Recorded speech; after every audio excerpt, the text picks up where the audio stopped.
के आधुनिक ध्वजावाहक के रूप में सामने आए हैं।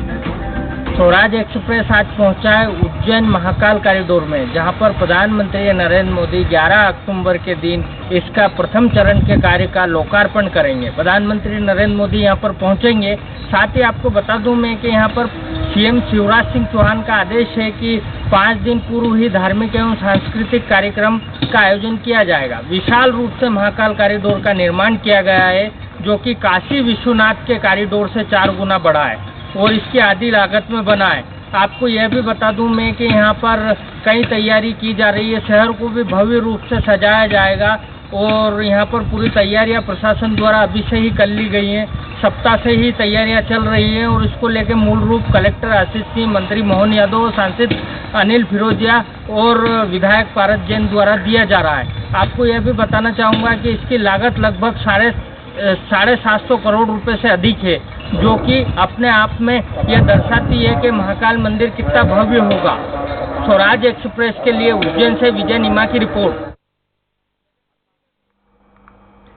प्रधानमंत्री नरेंद्र मोदी 1 महीने में मध्य प्रदेश की धरती पर दोबारा आने जा रहे हैं।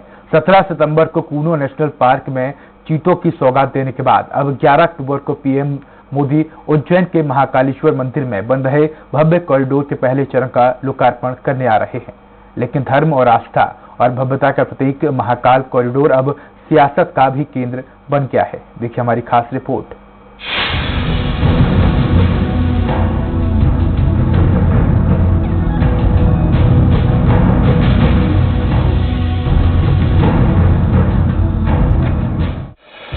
प्रधानमंत्री नरेंद्र मोदी 11 अक्टूबर को उज्जैन में आस्था, भक्ति और भव्यता के प्रतिमान महाकाल कॉरिडोर को राष्ट्र के नाम समर्पित करने जा रहे हैं। लेकिन शिव की नगरी के नए स्वरूप के लोकार्पण के पहले ही सूबे में सियासत का खेल भी शुरू हो गया है।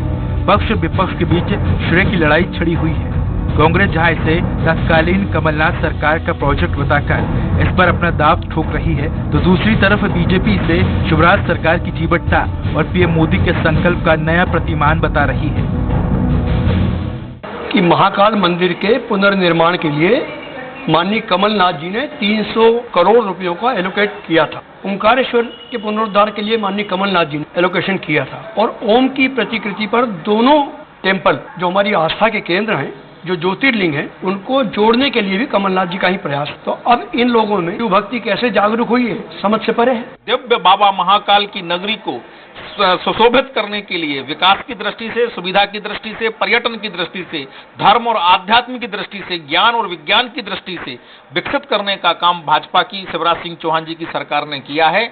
और 11 अक्टूबर को हमारे माननीय प्रधानमंत्री, लोकप्रिय प्रधानमंत्री आदरणीय नरेंद्र मोदी जी उसका लोकार्पण करेंगे। कांग्रेस को जो जलन होगी। हिंदुत्व की सियासत में यकीन रखने वाली बीजेपी ने इससे पहले काशी विश्वनाथ कॉरिडोर की सौगात देकर 80 लोकसभा सीट वाले उत्तर प्रदेश में सत्ता के सिंहासन तक का सफर तय किया था। वहीं अब 29 लोकसभा वाले मध्य प्रदेश में भी बीजेपी इस कॉरिडोर के जरिए हार्डकोर हिंदुत्व के रास्ते पर चलकर चुनावी बैतरणी पार करने की जद्दोजहद में नजर आ रही है। जबकि प्रदेश की सत्ता में आने के बाद कांग्रेस ने भी इसी महाकाल कॉरिडोर को अपने सॉफ्ट हिंदुत्व के लिए चुना था, पर कमलनाथ सरकार के जाते ही सत्ता में वापस लौटी बीजेपी ने इस पर भी अपना दांव ठोक दिया है। लिहाजा 2024 के दंगल से पहले एक बार फिर महाकाल कॉरिडोर मध्य प्रदेश में राजनीति का केंद्र बना हुआ है। भोपाल से स्वराज एक्सप्रेस के लिए कुमार संदीप की रिपोर्ट। आइए अब आपको बताते हैं महाकाल कॉरिडोर में और क्या क्या खास रहेगा। ऐसा होगा महाकाल की नगरी का नया स्वरूप।